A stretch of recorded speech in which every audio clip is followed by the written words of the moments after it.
Allah subhanahu wa ta'ala takes you to account for the hum, you get rewarded. If you man hamma bi hasana fatuktab lahu hasana. Like if you have a hum of a good deed, it's actually written as one good deed for you.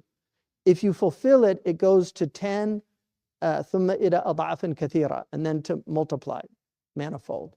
So that's the hum of a hasana. If you have a hum of a sayya, man hamma bi sayyatin falam ya'mal biha kutibat lahu hasana. It's actually written as a hasana for you because you didn't do it. And then if you do it, then it's written as one sayyah as opposed to 10.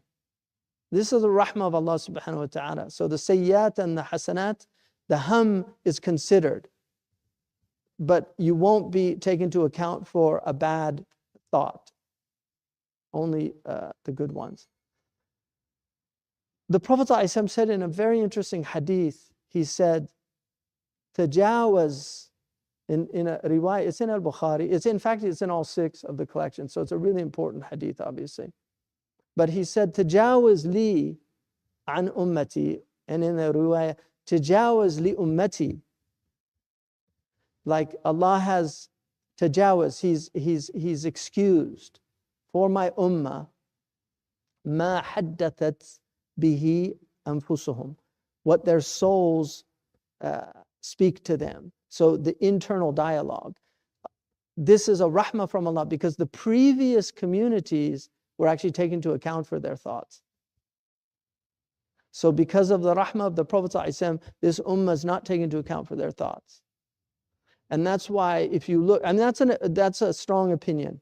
And so one of the, not that they're not taken into account, that the previous ummahs were taken into account. And there's indication from Christianity because Jesus said, if you have anger in your heart, it's like you murdered somebody. And he said, merely to look upon a woman is the same as committing adultery. And this is the teaching of Isa alayhi salam. So it's very different from the teaching of the Prophet alayhi salam in that the Prophet said, غُضُّوا أَبْصَارَكُمْ. The Quran says, غُضُّوا أَبْصَارَكُمْ, lower your eyes. But the Prophet said, الْأُولَى لَكَ وَالثَّانِيَ عَلَيْكَ. The first is for you, the second is against you. That we're told to guard these gifts that we've been given, the 7 limbs. So the waswasa is the whispering. And shaitan yuwaswisu, it's his real power. If shaitan has any power at all, it's his ability to suggest. One of the things that Dr. Cleary told me once, which was really interesting, he said that the problem with America is it's not just a culture with a lot of vice, it's a suggestive culture.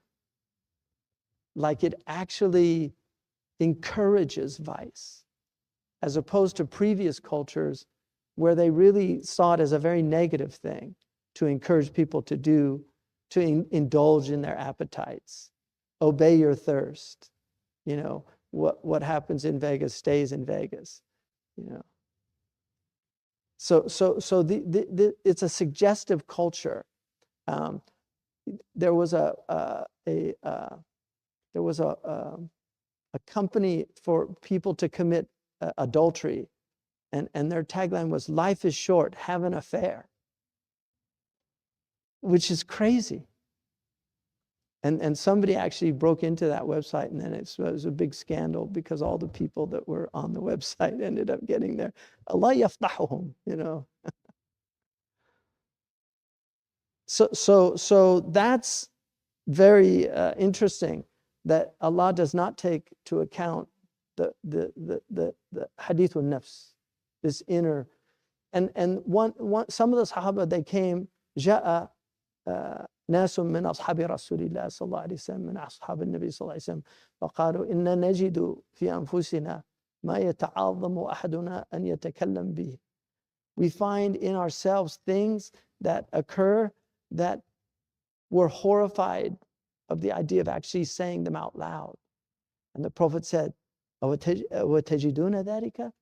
Do you find that? And they said, نعم. He said, صَرِيحُ الْإِيمَانِ. That's pure faith. It's a beautiful statement. That's pure faith. In other words, whatever foul thoughts come to you and you reject them, that is faith. Because foul people, they don't. They actually act on them. Whereas the believer finds that. And that's why one of the things that Dr. Cleary used to talk about, and I think he framed it really well, he used to talk about the guest and the host. So he said, don't mistake the guest for the host. He said, negative thoughts are uninvited guests. They take over the house. But don't think that they're you. You're the host, and they're like a dayfan, like a tufayli that's come in, and they're just bothering you. And that's why Sidi Ahmad Zarruq said, وَمَا يُوَسُّسُ بِهِ شَيْطَانُ وَالْقَلْبُ الْيَأْبَأُ هُوَ الْإِيمَانُ. What shaitan whispers and the heart rejects, that is faith. فَلَا تُحَاجِجْ عِنْدَهُ اللَّعِينَ فَإِنَّهُ يَزِيدُهُ تَمْكِينًا. So don't fight with those thoughts. Don't feel disgusted with yourself. Don't give them any reality. Just let them go. Just let them go. One of the miracles that many people have experienced, including myself, from this surah, is that it will help you with wasawis. There's no hadith that indicates that, but I think it's because this ayah is in there. But many people have said it's mujarrab, that they do that. And there are many things like that in the Quran, that they're just mujarrab. And they will say, many of our scholars will just say, وَقَدْ جُرِّبَ. It's been tried and tested. Like you have falsifiability in science, you want to falsify something, you just test it and you do it. So another one obviously is قُلْ أَعُوذُ بِرَبِّ الْفَلَقِ وَقُلْ أَعُوذُ بِرَبِّ النَّاسِ الْمُعَوِّذَتَيْن. Ahmad Zarruq recommends, if you have a lot of waswasa in your prayer, to say that before you enter into your prayer, right before you pray. قُلْ أَعُوذُ بِرَبِّ النَّاسِ مَلِكِ النَّاسِ إِلَهِ النَّاسِ مِنْ شَرِّ الْوَسْوَاسِ الْخَنَّاسِ الَّذِي يُوَسْوِسُ فِي صُدُورِ النَّاسِ مِنَ الْجِنَّةِ وَالنَّاسِ. So there's two that do the whispering, right? And one of the dangers of allowing your ears, people to have open access to your ears, is that you can get thoughts that come in that you heard that you can't get rid of. And they will bother you from watching things that you shouldn't have watched or listening to things you shouldn't have listened to. They're called earworms. And that's literally the term that's used for them. Things that you can't get out of your head. And one of the Salaf, he said, I heard one of the people of bid'ah say something that's still bothering me after 20 years. He said it was still bothering me. So this is very important of not to. And then also the Prophet ﷺ said, Inna li shaytani la lammatan wa li ibni Adam, right? Shaitan has a lamma, right? So this is like an affliction. Shaitan has a type of, he can have an effect on you. So there's a lamma, it's an effect.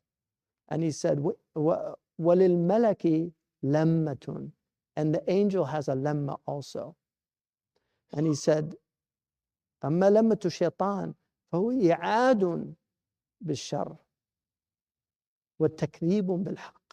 It's to promise evil and to deny the truth. Threaten you with evil and to deny the truth. That's the lamma of shaitan. And then he said the lammat al-malak is إعاد بالخير وتصديق بالحق. He will promise you good and he will verify the truth for you. So the Prophet said, فَمَنْ وَجَدْ if he finds the lammat al-malak, فَلْيَحْمَدِ اللَّهِ, right? Praise be to Allah subhanahu wa ta'ala. And he says, but if you find the other one from shaitan, فَلْيَتَعَوَّذْ مِنْهُ, like seek refuge from it. أعوذ بالله من الشيطان الرجيم. So that's the lemma.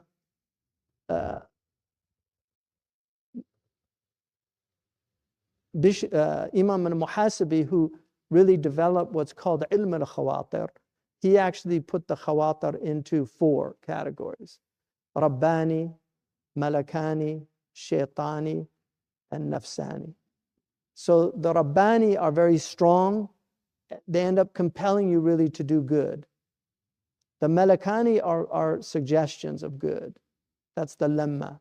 It just suggests the good. And then the shaitani is, it'll come with one. If it doesn't work, it'll come with another. So it shifts strategies. Whereas the nafsani is more compulsive, right? The one that's telling you to eat the extra dessert after you already ate dessert. That's like the nafsani.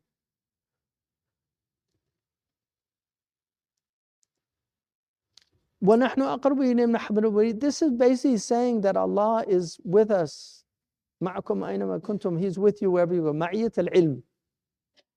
His knowledge is with us wherever we are. Allah is with us. Habl al-Warid, there's different views on it. The majority definitely say it's the jugular vein. That's the majority. Some say it's the al-Watin, which is the aorta.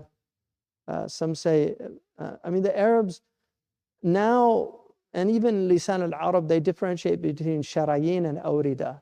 So the sharayin tend to be the arteries, and then the awrida are although Ibn Haytham, and in Lisan al-Arab it says it's what carries the nafas, which is the oxygen, the habl al-warid, and that would be the carotid artery. And they also say some of them say it's under al-irq alladhi yantafikhu 'inda al-ghadab. It's under the one that fills up when somebody gets angry, and that's the jugular vein, which is called the wadaj. And they say it's under it. It would also indicate, it would make more sense that it was under it because it's closer to and then anyway, the point being is that it's aqrab. Like the Arabs say, huwa minni ma'qad al-izar. He's like the buckle on my belt. That's how tight the two are. In fact, we say, in slang, I'm tight with him. In other words, we're very close. So Allah is just letting us know that nobody is closer to us than Allah, that Allah knows our innermost thoughts. And the angels don't know our thoughts. Shaitan doesn't know our thoughts. The angels, it has to be uttered. And this is a sitr from Allah.